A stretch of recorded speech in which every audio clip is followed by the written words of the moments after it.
Assalamualaikum Ustaz. Semoga Allah memberi rahmat untuk Ustaz. Amin.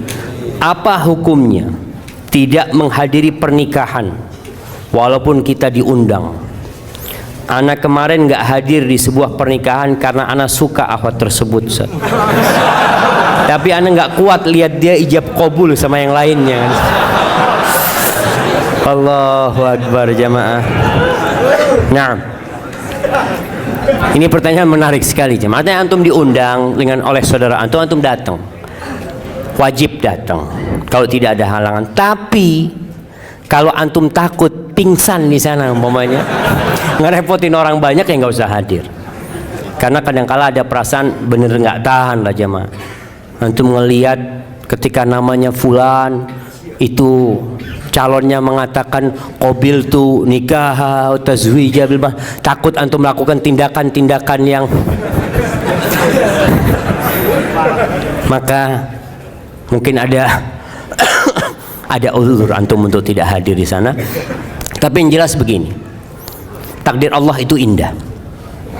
Ketika antum cinta dengan seseorang, maka antum cinta kebahagiaan buat orang itu. Kalau bicara cinta tidak harus memiliki,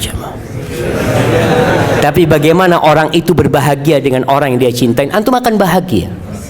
Dan semoga Allah memberikan kepada antum ganti yang lebih baik dari itu perempuan. Assalamualaikum Ustaz. Waalaikumsalam. Ketika saya berhijrah, istri saya kaget dan menegur saya karena saya dianggap berubah terlalu ekstrim. Dia selalu mengatakan beragama itu biasa-biasa saja, jangan menjadikan hidup kaku dan seakan terkekang. Bagaimana cara saya merubah pola pikirnya? Jangan dirubah. Betul istri antum, beragama itu biasa-biasa aja, nggak boleh kaku dalam beragama. Biasa-biasa aja itu ya Islamnya seperti Islamnya Nabi Muhammad, nggak usah ditambah-tambahin, nggak usah dikurang-kurangin. Itu biasa-biasa aja. Betul jamaah.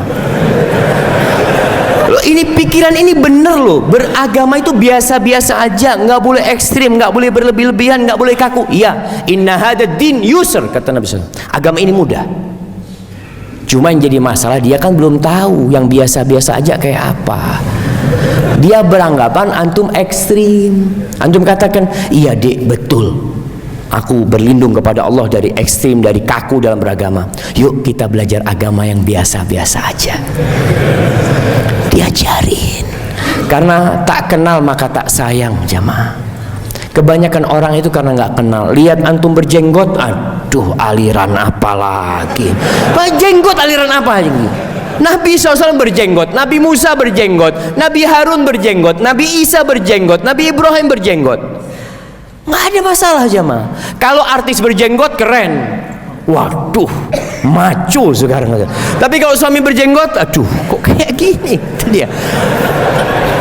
Maka ini yang perlu diluruskan. Artinya pikiran istri itu benar, dan kita harus sampaikan jamaah kepada seluruh umat manusia, beragama harus biasa-biasa aja.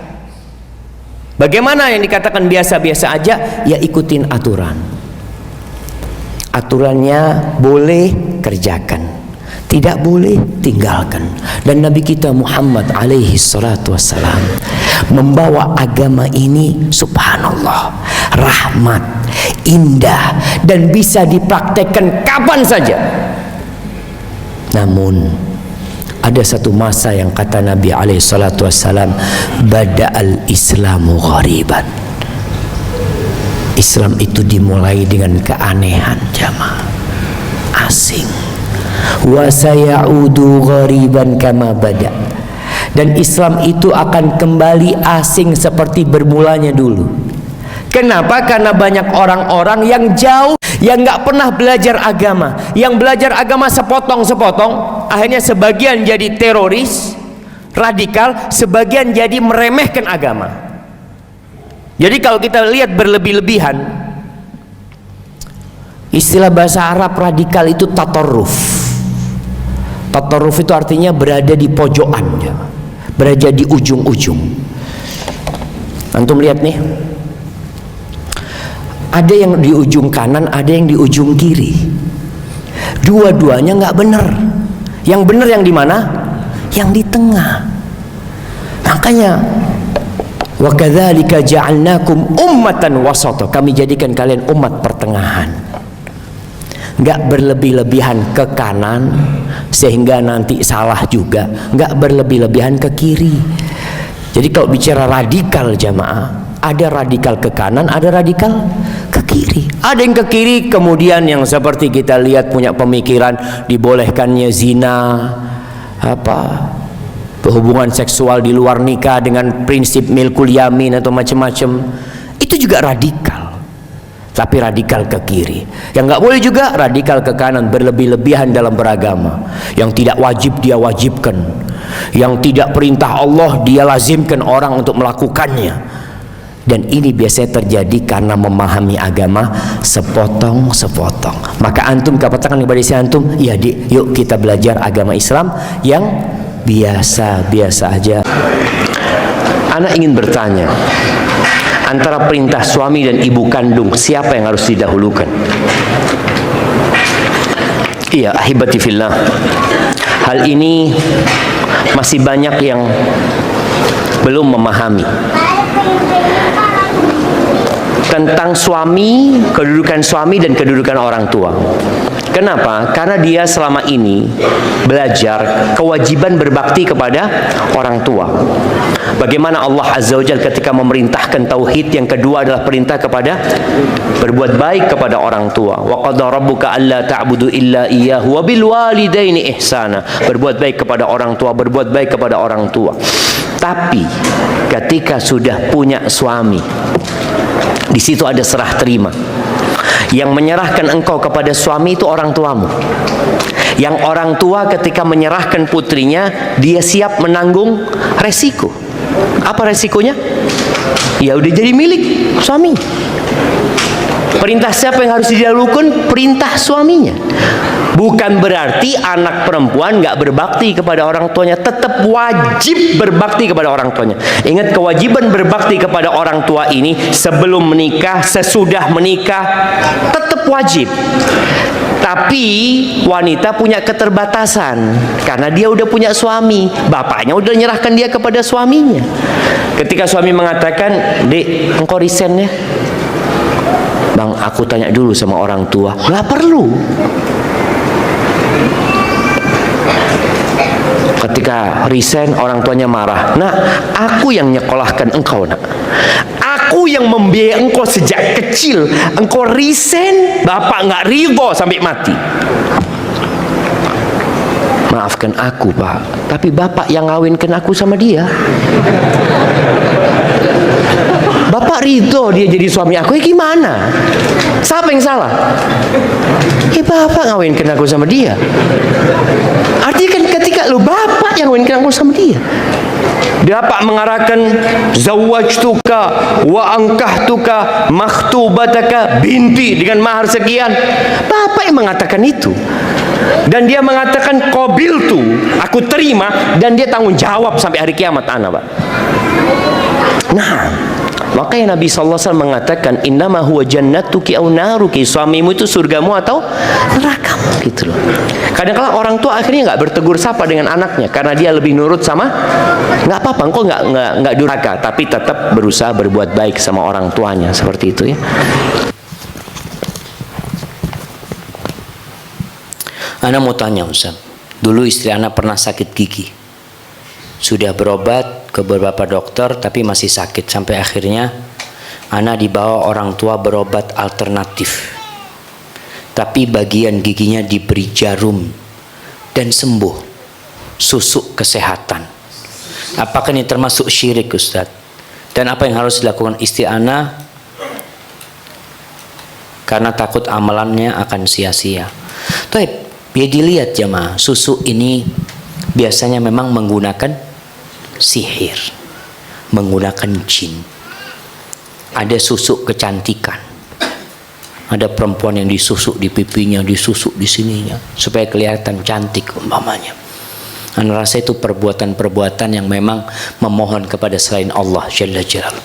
Apa yang harus dilakukan sekarang? ya mohon sama Allah, baca ruqyah ya, baca zikir pagi dan petang, berdoa minta sama Allah supaya dihilangkan kalau memang barang itu ada di dirinya.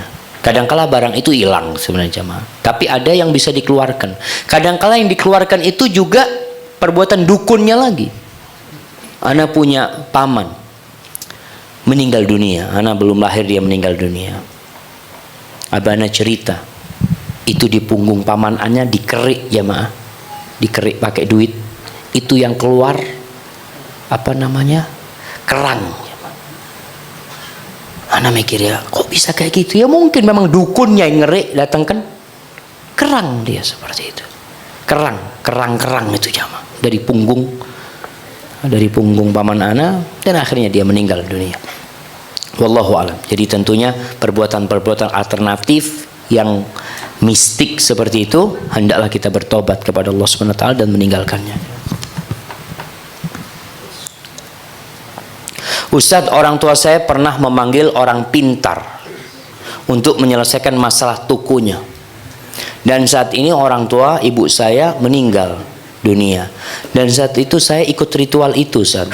Apakah dosa saya bisa diampuni, Ustadz? Dan apakah dosa ibu saya yang sudah meninggal dunia bisa diampuni dosanya dengan doa-doa saya, Ustadz? Jika tidak diampuni, apa yang saya harus lakukan sebagai seorang anak untuk menyelamatkan dosa dan ibu saya? Tergantung ritualnya jemaah.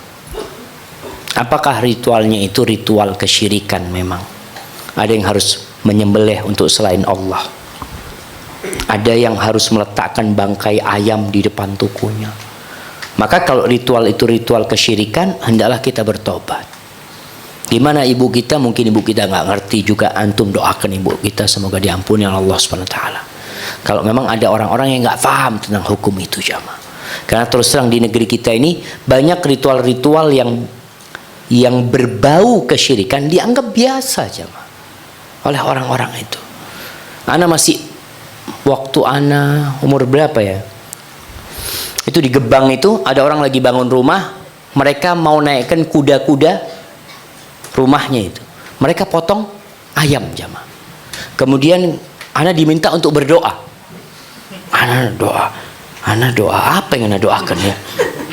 Ana doa minta keselamatan sama Allah. Kemudian ana perhatikan kepala ayamnya itu diputel, potel bahasa Madura. Apa diputel ini? Dipelintir ya, bukan dipotong, dipakai tangan jamaah. Dipelintir, kemudian ada satu wadah kecil dari daun, ditaruh di sana, ada nasinya, ada macam-macam, ditaruh di pojokan rumah. Ana tanya, buat siapa? Buat penunggunya Pak Ustaz.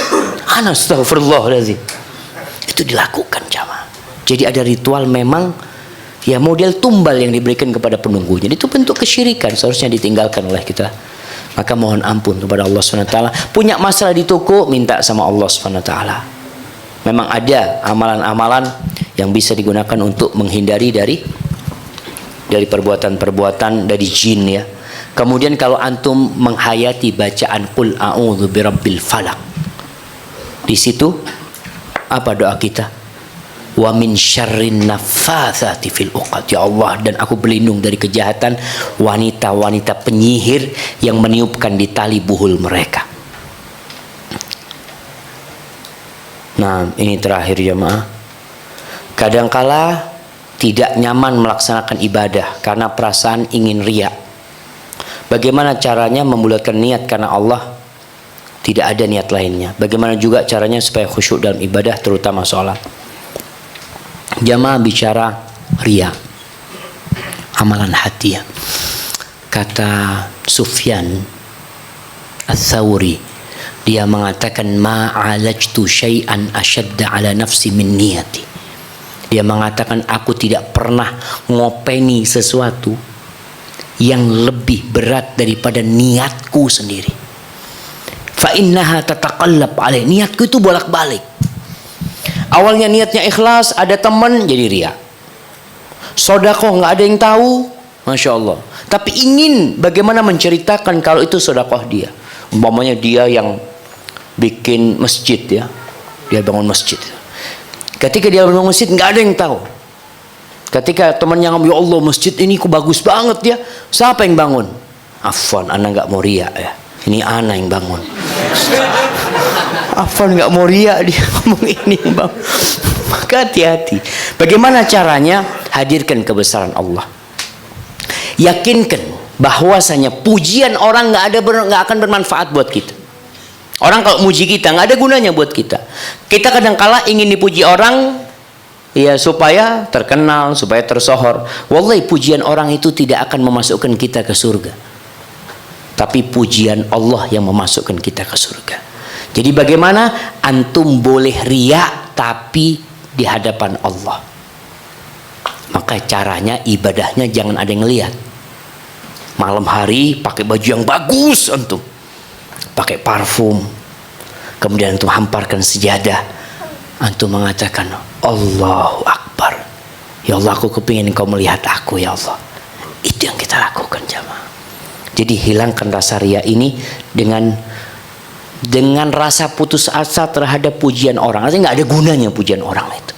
Sehingga kita minta pujian Allah Subhanahu Wa Taala, minta karunia Allah Subhanahu Wa Taala. Kemudian untuk kekhusyuan, doa juga kita minta. Di antara doa Nabi itu Allahumma inni a'udzubika min ilmin la yanfa wa qalbin la yakhsha. Dan aku berlindung kepadamu dari hati yang enggak tunduk, yang enggak khusyuk jamaah. Jika kita berbuat kebaikan kepada orang lain atau makhluk Allah lainnya, apakah dibolehkan jika kita berniat agar kita minta balasan dari Allah? Misalnya semoga Allah memudahkan urusan kita, dan mungkin suatu saat kita pun akan ditolong orang lain dengan izin Allah. Iya, ahibati fillah, ada amalan-amalan yang pahalanya di dunia dan di akhirat. Kalau orang itu berharap akhirat, dunia dapat. Kalau dia berharap dunia, akhirat nggak dapat. Tapi kalau dia berharap dunia dan akhirat, ya nggak full pahala akhirat dia. Seperti sodakoh. Seorang sodakoh dalam rangka supaya rizkinya dilancarkan. Berarti dia minta apa? Dunia saja. Oh, katanya Ustaz dilipat gandakan sama Allah. Iya, Allah melipat gandakan 10 kali lipat sampai 700 kali lipat. Ketika dia niatnya cuma itu, ya dia dapat dunia. Memang dia nggak minta akhirat. Dia nggak minta akhirat. Tapi orang yang bersodakoh dalam rangka anak sodakoh semoga ada di timbangan amalan anak. Semoga anak ketika melewatin sirat dimudahkan sama Allah Azza wa Jalla. Dia dapat full akhirat, dunia ikut. Maka kalau bicara orang yang memudahkan urusan orang lain, apa kata Allah Azza wa Jalla? Man yassara musliman yassarallahu alaihi fid dunya wal akhirah. Barang siapa yang memudahkan urusan orang beriman, Allah akan memudahkan urusan dia di dunia dan di akhirat. Maka ketika kau bantu orang lain, sudah jangan mikir ana mungkin nanti dibantu sama fulan. Enggak. Antum mintanya sama Allah, Allah mudahkan urusan ana dunia dan akhirat ana. Karena itu janji dan kita akan mendapatkan itu. Maka usahakan ketika kita beramal benar-benar cari akhirat, jemaah. Dawu mardhakum bis shadaqah. Kata Nabi SAW, obatin orang yang sakit di antara kalian dengan sedekah. Kita bersedekah hanya untuk sembuh. Ya sudah, engkau cuma minta dunia. Tapi mintalah akhirat, dunia dapat. Seperti itu. Ini Ustadz, bagaimana hukumnya main game tapi aktor gamenya perempuan yang pakai bajunya tank top? Apa boleh Ustadz? Astagfirullah. Masa perlu ditanyakan apa boleh jemaah? Enggak boleh lah. Astagfirullah. Main game aja jemaah, ini termasuk yang melalaikan. Termasuk yang melalaikan jemaah. Antum bisa bayangin kalau orang Indonesia main game, tutup Indonesia ini jemaah. Nah, dapat apa dia main game? Sehat Ustaz, alhamdulillah Ustaz. Anak periksa ke dokter itu jempol anak sehat Ustaz. Jempolnya doang yang sehat itu. Nah, wallahi bahaya game ini jemaah. Seharusnya dihilangkan game itu jemaah. Rabi ibn Khuthaim pernah anaknya minta izin sama putrinya, mengatakan, ayah aku mau main. Ngomong sama ayahnya, anakku ngomong yang baik lah, jangan ngomong mau main. Akhirnya kata ibunya, kau ngomong sama bapak aku mau ngobrol sama teman-teman. Ya silahkan kata dia. Kenapa kalau dia nggak ngomong, tidak mau dengan kata-kata main, Dia mengatakan permainan itu selalu dicela sama Allah Subhanahu wa taala. Kita itu harus serius menghadapi kehidupan ini. Tidak bermain-main, jemaah. Orang subhanallah kerjanya main, game ini main terus. Tinggalkan game. Nasihat ana, tinggalkan game. Sudah bukan waktunya, antum harus serius. Antum kepingin perang, daftar jadi tentara. Ini kan game perang-perangan, tembak-tembakan, ya apa? Daftar, Pak. Saya jadi sukarelawan. Kapan butuh perang, kirim ana. Gak apa-apa, ana mati, ana kepingin mati. Daripada antum main game yang gak ada gunanya. Gunanya gak ada. Waduh, Ustaz dapat fulusnya dimurkain sama Allah Subhanahu wa taala. Orang mikir bagaimana main game. Astagfirullah. Alhamdulillah ana gak suka main game. Alhamdulillah. Ada orang yang memang itu ujian dan cobaan buat dia, jemaah. Ada perempuan suka main game. Akhirnya sampai sama suaminya main game bareng. Astagfirullah. Di rumah ana banyak sekali semut, kecoa dan kelabang. Sudah beberapa kali ana usir. Masya Allah, gimana untuk usirnya? Dengan dibersihkan, disapu, dipel, masih saja Ustaz. Lalu sekarang ana semprot pakai baygon. Ana lihat sedih sekali matinya mereka. Berdosa ke ana, Ustaz. Ingat, semut itu termasuk binatang yang tidak boleh dibunuh. Ketika mengganggu boleh dibunuh, tapi selama tidak mengganggu, antum melihat ada semut lewat ya, ngapain ini, ambil baygon antum bunuh dia. Antum biar dia mau lewat, mau main kemana gitu, seperti itu. Nah, artinya kalau mengganggu boleh dibunuh. Tapi kalau kelabang sama kecoa boleh, dia termasuk serangga yang boleh lah dihilangkan, karena memang apalagi kelabang yang berbahaya itu. Ustadz, saya seorang istri yang sudah, Masya Allah, sudah, jangan ditaruh lagi ke atas. Ustadz, saya seorang istri yang sudah berhijrah, tapi suami saya belum. Dan untuk sholat 5 waktu nggak pernah, Ustadz. Padahal saya selalu mengingatkan suami untuk sholat. Yang saya tanyakan, apakah masih ada surga di suami saya buat istrinya? Apa yang harus saya lakukan, Ustadz? Nah, berusaha untuk diperbaiki, karena kondisinya anti memang menikah sama dia dulu bukan melihat kepada agamanya. Artinya bertahun-tahun anti hidup sama dia itu aman-aman saja. Ketika anti berhijrah, antum melihat ada masalah di suami, kasih nasihat. Kalau nasihat dari anti tidak bisa masuk kepada dia, lewat orang tuanya. Kalau sudah nggak mungkin kasih nasihat, anti boleh gugat cerai. Gugat cerai. Sebagian ulama dalam mazhab Hambali berpendapat orang yang meninggalkan sholat full sama sekali tidak sholat sudah kafir, sehingga pernikahannya sudah batal secara otomatis. Itu dalam sebagian mazhab Hambali, karena orangnya dianggap murtad. Tapi dalam mazhab Syafi'i tidak. Dia masih muslim tapi yang melakukan dosa besar. Engkau punya hak untuk cerai. Mudah-mudahan dengan engkau gugat cerai, kalau ditanya apa masalahnya, masalahnya dia nggak sholat. Kalau dia sholat, aku tidak akan gugat cerai. Maka insya Allah dengan cara itu semoga suamimu dapat hidayah. Artinya tujuannya itu supaya suami berubah. Barakallahu fikum. Dan bagaimana azab kubur bagi orang yang berselingkuh dan berzina, dan apabila bertobat bagaimana cara agar tetap istiqamah.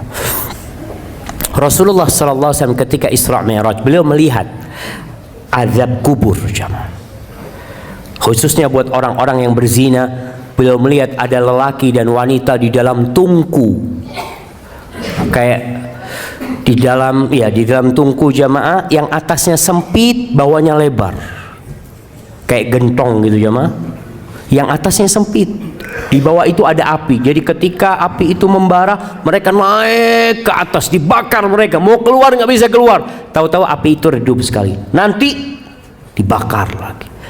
Karena orang berzina biasanya nafsunya naik kemudian turun. Seperti itu dibakar terus sampai kiamat. Antum bisa bayangin, antum punya jari. Cobalah kalau antum mau coba ya. Antum pasang korek, coba 1 menit lah. Kalau kuat 2 menit. Antum nggak kuat.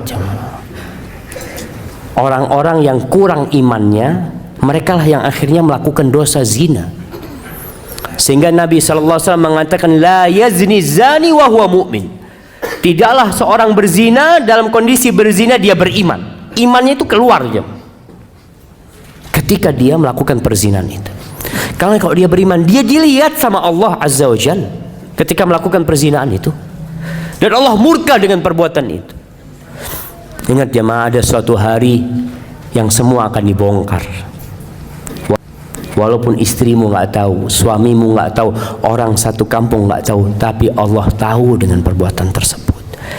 Dan azab kubur menanti sebelum nanti diazab pada hari kiamat. Na'udzubillahi minan nar. Apakah hukum orang tua yang memaksakan kehendaknya kepada anak padahal bertentangan dengan syariat Islam? Para orang tua, ingat, anak-anak itu wajib berbakti sama orang tuanya, kecuali dalam satu kondisi. Nabi SAW mengatakan, la ta'ata li makhluqin fi ma'siyatil khaliq. Tidak boleh taat kepada makhluk kalau urusannya berbuat maksiat kepada Allah Azza wa Jalla. Anak nggak boleh taat sama orang tuanya kalau orang tuanya nyuruh berbuat maksiat. Orang tua mengatakan durhaka anaknya, nah silahkan, yang penting jangan durhaka sama Allah Azza wa Jalla. Ini kedurhakaan yang diridhai Allah Azza wa Jalla.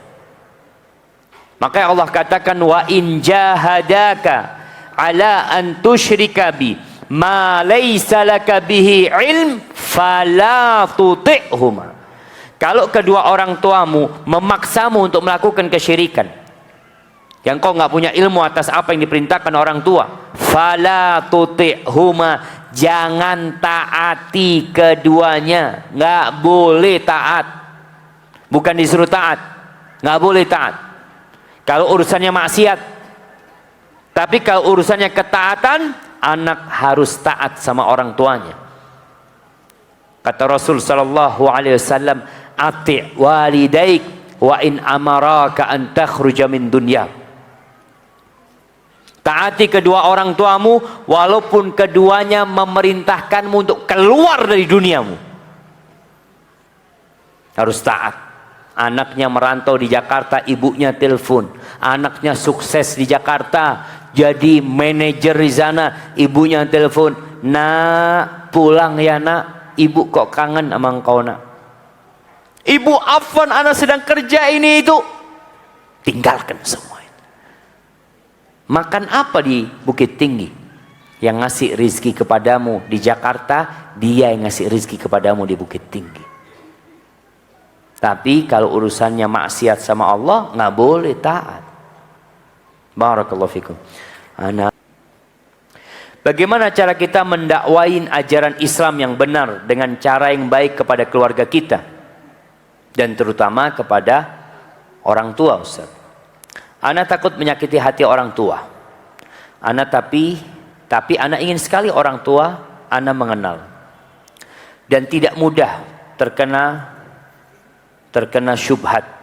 Dan bagaimana adab yang baik dalam mendakwain orang lain, Ustaz? Kadang ana merasa belum pantas untuk mendakwain orang lain, tetapi terkadang hati ini tidak menerima jika ada nampak kemungkaran di depan ana, Ustaz, dan ana juga tidak tahu harus memulai dari mana, Ustaz. Barakallahu fikum. Baik, kalau bicara mendakwain orang tua, Rasulullah sallallahu alaihi wasallam selama 40 tahun tidak berdakwah di kota Mekah. Belum diangkat jadi nabi. Tapi penduduk Mekah itu sudah kenal Rasulullah SAW. Dikenal apanya? Akhlaknya, perilakunya, amanahnya. Bahkan penduduk Mekah itu cinta sama Nabi Muhammad SAW. Tapi tatkala beliau berdakwah, kecintaan itu berubah. Pujian berubah menjadi cacian. Cinta berubah menjadi kebencian. Pujian menjadi cacian. Padahal beliau sudah berusaha dengan baik dan akhlak yang mulia. Itu konsekuensi dari menyampaikan agama Allah ini. Engkau akan dibully, engkau akan disakitin, mungkin engkau akan diusir dan mungkin dibunuh oleh mereka. Itu konsekuensi. Ada nabi yang dibunuh, jemaah. Nabi siapa yang dibunuh oleh kaumnya? Anda kasih hadiah. Nabi Soleh? Enggak. Nabi siapa yang dibunuh oleh kaumnya? Nabi Isa dibunuh, mati. Nabi Isa diangkat sama Allah Azza wa Jalla. Jamaah, Nabi Yahya. Siapa yang ngomong Nabi Yahya? Kasih hadiah. Nah, Nabi Yahya. Terus bapaknya Nabi Yahya, Nabi Zakaria, dibunuh sama kaumnya. Maka tolong tatkala kita berdakwah sama orang tua, kita udah tahu tuh konsekuensi itu. Maka kita harus menggunakan cara yang paling indah. Cara yang paling indah. Dengan cara apa? Memulai dakwah dengan bertahap. Tahapan yang pertama, memperbaiki keimanan. Tauhidnya diperbaikin. Ajak orang tua umpamanya baca tafsir juz amma. Duduk sama orang tua. Ayah kalau ada waktu mungkin ayah bisa baca, kita dengerin ayah.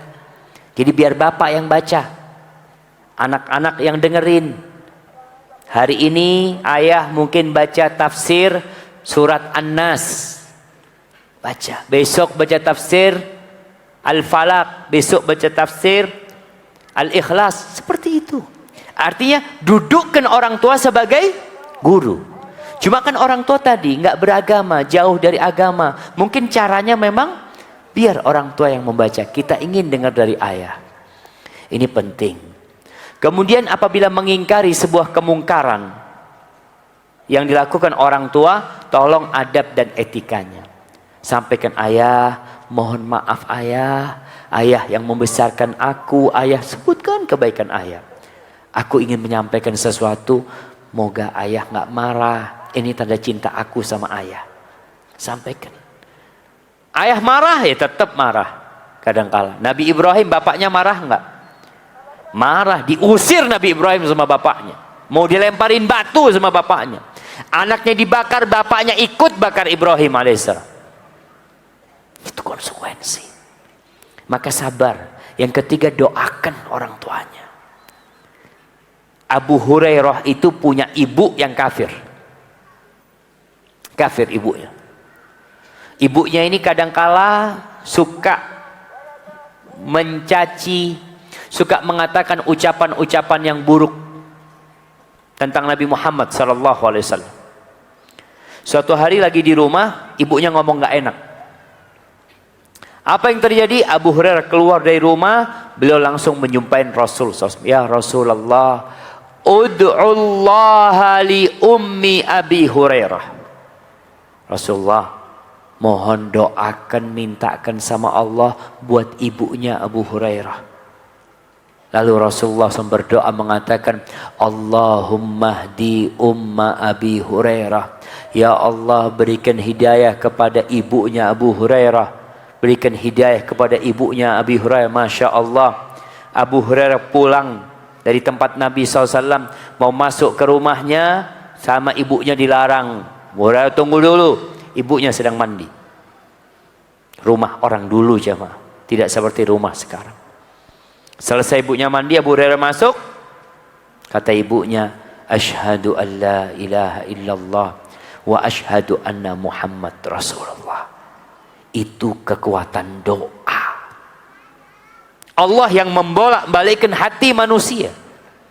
Maka tatkala mendapatkan keluarga orang terdekat jauh dari sunnah Rasul sallallahu alaihi wasallam, bahkan bergelimang dengan kemaksiatan dan dosa, doakan. Tunjukkan akhlak muliamu. Tunjukkan engkau semakin berbakti kepada orang tua. Orang tua mungkin gak suka sama engkau, tapi engkau tetap tunjukkan, ayah nih, keridhaan Allah tuh bergantung sama keridhaan ayah. Aku harus berbakti sama ayah. Tunjukkan kebaktian sama orang tua. Oh, nah, ini pertanyaan Ustadz, bagaimana cara menyampaikan pendapat istri kepada suami bila surga istri ada pada suaminya, namun suami masih mendekati hal yang kurang baik, contoh rokok. Segala cara sudah dilakukan, saya mencari hadis tentang rokok, nggak dapet tapi kayaknya karena belum ada rokok waktu itu jemaah. Nah, namun selalu dijawab kalau rokok itu masih jadi perdebatan ulama. Dan langsung saya kasih referensi ustadz tersebut yang kajiannya, dan langsung kasih saya referensi ustadz tersebut yang kajiannya sambil merokok. Ustadz kajiannya sambil merokok cuma. Tapi untuk urusan yang berhubungan dengan kewajiban istri, memberi saya referensi ustadz sunnah. Masya Allah. Jadi ini mengikutin hawa nafsu. Memang paling berat jemaah orang kalau sudah diperbudak dengan hawa nafsunya. Kita tuh kalau mengikut pendapat, mencari-cari rukhsah, mencari-cari pendapat-pendapat yang ringan dari para ulama, kita itu akan keluar dari Islam. Kan ada ulama yang membolehkan makan anjing, Ustaz. Ada jemaah. Kalau antum cari ada. Antum mau ikut? Ini pendapat dari mazhab Maliki. Boleh makan anjing. Akhirnya antum makan anjing. Sholat jamak, kayaknya kan ada yang boleh jamak. Ada ulama yang bolehkan jamak terus sholat nggak apa-apa. Ada yang 8 kilo sudah musafir. Itu gimana 8 kilo sudah musafir? Jadi orang Jakarta tiap hari musafir terus ya. Antum kalau berangkat ke Oman jemaah, ke Oman itu 8 kilo mereka safar jemaah. Maka di masjid itu habis sholat duhur selalu ada jamaah. Jadi yang jamaah itu ya orang sana juga. Karena memang mereka punya pendapat seperti itu. Makanya bagaimana cara istri memberi nasihat suami? Yang pertama memang sabar. Ketika kita sudah ngasih masukan sama suami, kalau urusan dalil mungkin kalah sama suami, suaminya lebih pintar. Tapi minta sama suami, udahlah mas, urusan rokok ini dapat manfaat apa sih? Gini aja lah mas, mulai besok ana minta antum beli 2 pak.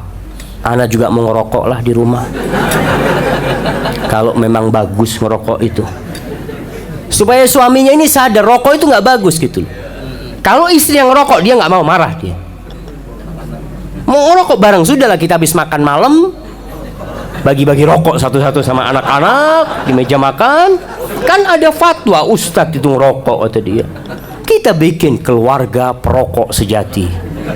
Itu suami supaya sadar, dia tahu dia cuma cari-cari alasan saja. Dia nggak mungkin mau istrinya merokok. Dia nggak mungkin mau anaknya merokok.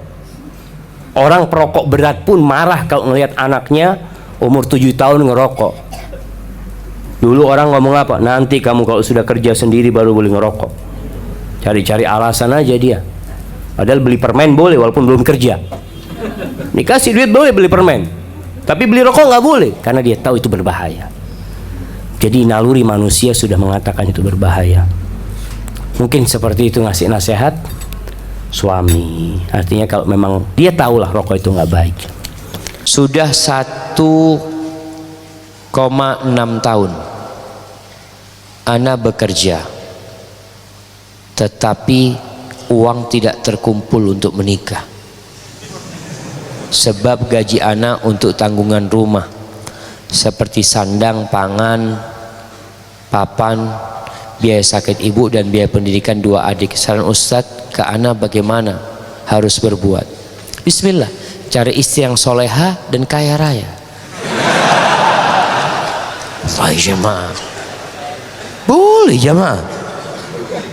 Antum minta sama Allah, terus berdoa, minta sama Allah. Dan ingat, seorang yang menikah untuk menjaga kehormatan dirinya, Allah yang akan nanggung hidup dia. Salasun haqqun 'ala Allahi aunuhum. Ada 3 manusia yang Allah telah berjanji akan menolong, membantu mereka.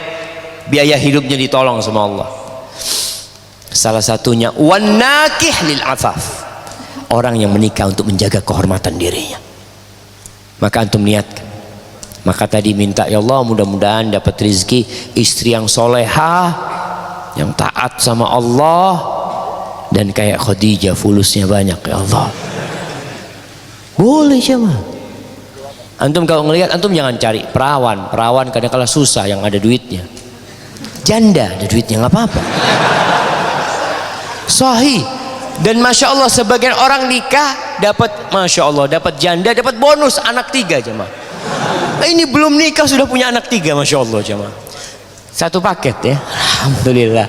Artinya antum harus melihat kekurangan diri antum, tapi cari yang solehah.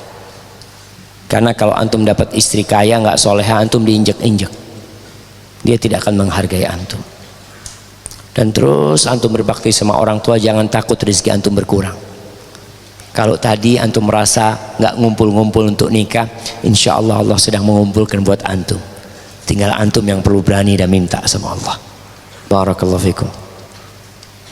Bagaimana hukumnya bekerja di asuransi dan hukum asuransi itu sendiri? Asuransi boleh jemaah, asalkan nggak ada unsur ribanya. Iya. Ada asuransi ta'awuni disebutkan. At-ta'min at-ta'awuni, yang saling tolong menolong. Udah pokoknya kalau taruh duit di sini berapa, tiap bulan 50.000. Tapi duit itu tidak pernah berharap kembali. Siapa yang sakit bantuin dia. Itu asuransi. Nanti kalau antum sakit, antum juga akan dibantu. Tapi uang itu tidak akan pernah kembali kepada antum. Kalau antum sehat terus, apakah antum bisa minta itu duit? Nggak bisa. Karena itu di jalan Allah Jalla Jalla. Tapi asuransi yang ada sekarang ini adalah asuransi dengan unsur riba. Asuransi itu diadakan untuk mencari keuntungan. Asuransi yang ada di mana-mana, wallahu a'lam, mungkin ada yang tidak mencari keuntungan. Ada nggak asuransi yang tidak mencari keuntungan jemaah? Yang ada mencari keuntungan. Mereka selalu seperti itu. Dan ada unsur riba, ada unsur gharar, macam-macam di sana. Tinggalkan jemaah. Asuransikan diri antum kepada Allah Subhanahu wa taala. Antum takut dengan masa depan anak antum, antum jadi orang soleh. Antum mati, Allah jaga anak antum. Ihfadillah yahfadka. Jagalah Allah, Allah akan menjagamu. Tapi menabung, silahkan antum menabung, nggak ada masalah. Sodakoh terus. Ada seorang masya Allah di Jakarta yang ngomong, Ustadz, anak punya anak berapa, dia sebut lupa. Anak ingin Ustadz ngasuransikan anak-anak Ustadz. Anak mau biayain anak-anak yang tidak mampu sekolah Ustaz, sebagai bentuk asuransi buat anak-anak agar Allah nanggung mereka. Kayak gitu jamaah. Asuransikan diri antum kepada Allah Subhanahu wa taala. Mobilnya asuransikan. Antum beli mobil, alhamdulillah punya mobil, langsung asuransikan. Cari satu mobil, taruh di ma'had, buat masjid, buat pesantren. Ya Allah, yang ini buat asuransi mobil yang anak pakai ya Allah. Biar Allah yang jagain mobil antum jamaah. Wallahi jamaah, kalau Allah jaga. Ada seorang ustadz masya Allah,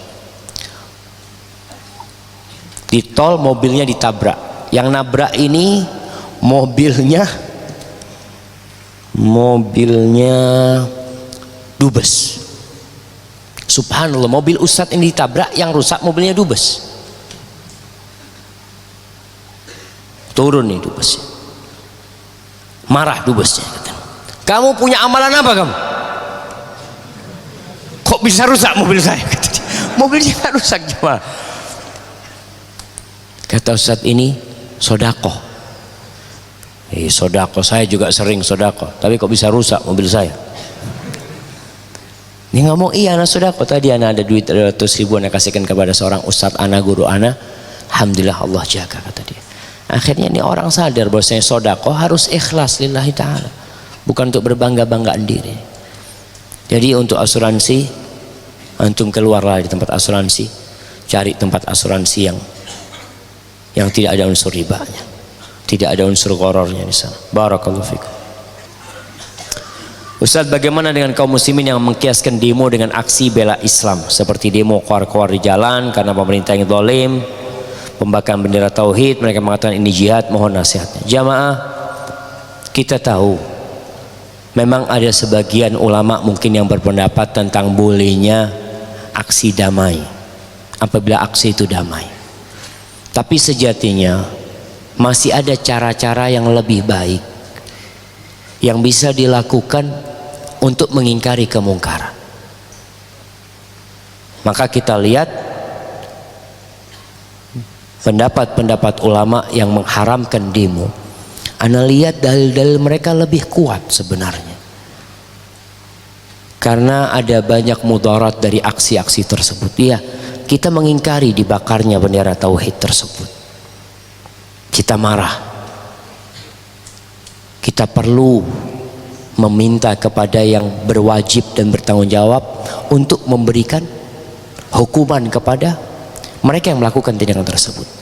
Dan kita kalau lihat negeri kita ini jamaah, subhanallah, ya semoga Allah merahmatin kita.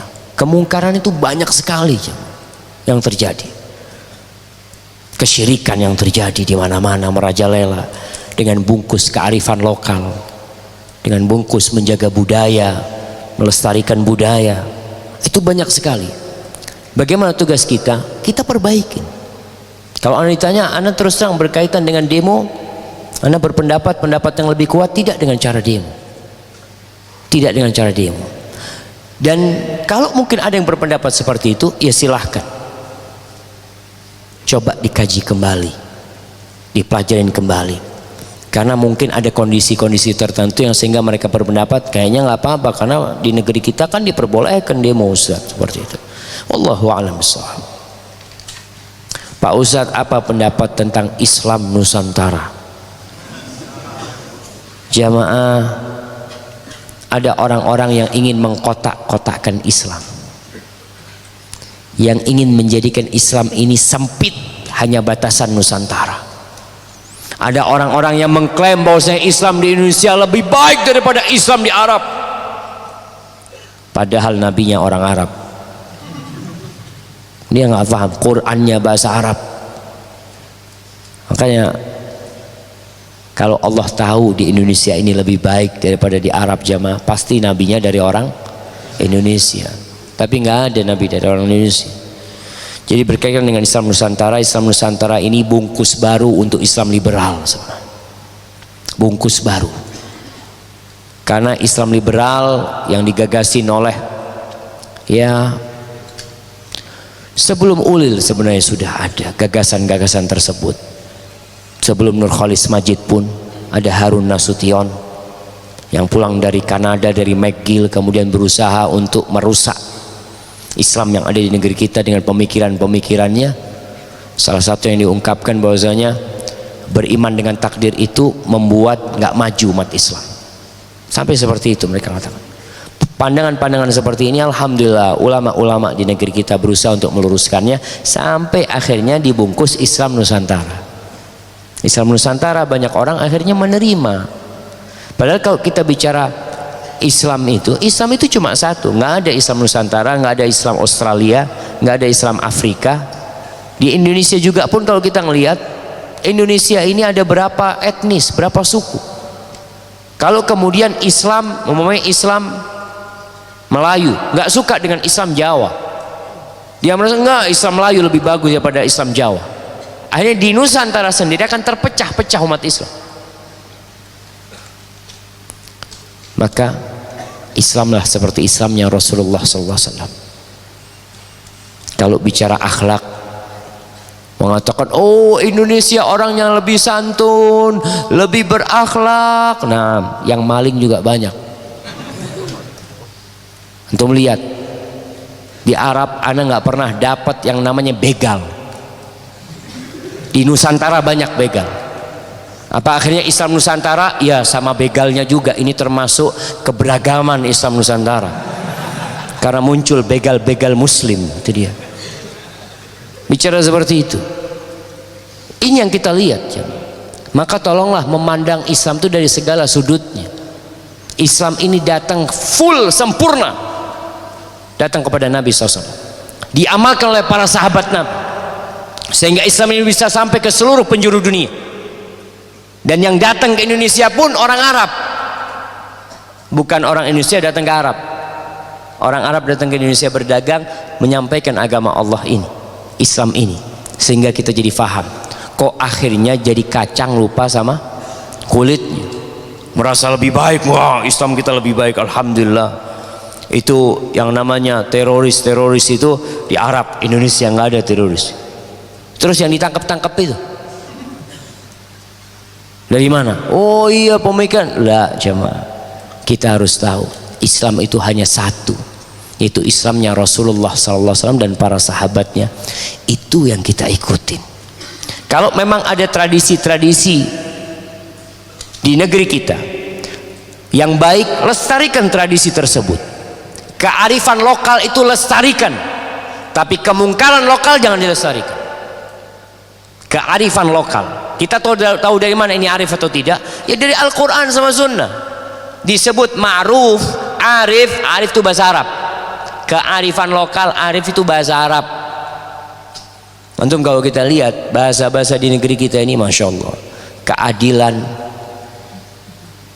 itu bahasa Arab, musyawarah bahasa Arab, mufakat bahasa Arab. Subhanallah. Terus gimana? Dihilangkan semua bahasa itu. Maka tolong kita memahami agama secara sempurna, secara seutuhnya. Islamlah kita seperti Islamnya Rasulullah SAW, seperti Islamnya Imam Syafi'i. Imam Syafi'i orang Arab apa orang Jawa? Nah, ya, bagaimana cara kita menghilangkan atau mengurangi kepanikan, ketakutan atau kegalauan dalam menghadapi suatu masalah yang mungkin itu salah satu ujian dari Allah Azza wa Jalla? Apakah ada zikir-zikir yang bisa menenangkan hati? Jamaah, ujian pertama yang Allah akan berikan, sebagaimana di surat Al-Baqarah ayat 156 kalau nggak salah, nanti dilihat, Allah mengatakan wala nabluwannakum bisyai'in minal khauf. Kami benar-benar akan memberikan ujian kepada kalian, yang ujiannya itu ujian perasaan, takut. Nanti gimana, bagaimana ke depannya, bagaimana cara menghadapi ketakutan itu? Satu, katakan hasbunallah wa ni'mal wakil. Cukup Allah sebagai penolongku. Artinya kita menyerahkan kepada Allah Azza wa Jalla. Wa may yatawakkal 'ala Allah fahuwa hasbu. Barang siapa yang menyerahkan kepada Allah, Allah akan cukupi. Tapi kalau kita bersandar kepada diri kita, ya, nanti gimana? Anak kan nggak bisa ini, anak kan nggak mampu ini. Rasulullah sallallahu alaihi wasallam ketika ditakut-takutin oleh kaum musyrikin setelah perang Uhud, ada yang mengatakan pada waktu perang Khandaq, ditakut-takutin sama mereka. Apa yang dikatakan Nabi SAW? Hasbunallah ni'mal wakil. Udah Allah. Kita tuh punya Allah. Jangan pernah bersandar kepada diri kita. Maka ketika seorang banyak mengatakan hasbunallah ni'mal wakil, sudah antum akan tenang lama-kelamaan. Serahkan kepada Allah, jangan bersandar kepada diri sendiri. Barakallahu fikum. Ustaz, bagaimana hukumnya kalau kita diwasiatkan untuk menguburkan orang tua di kota A, sedangkan saat ini orang tua kita tinggal di kota B yang jaraknya 6-8 jam perjalanan dari kota A? Apakah mengikuti wasiat itu atau dikuburkan di tempat tinggalnya? Jazakallah khair. Gak apa-apa, wasiat itu selama tidak bertentangan dengan agama boleh dilaksanakan. Kalau ada orang meninggal dunia di Jakarta umpamanya, dia wasiat tolong ana dimakamkan di Mekah umpamanya.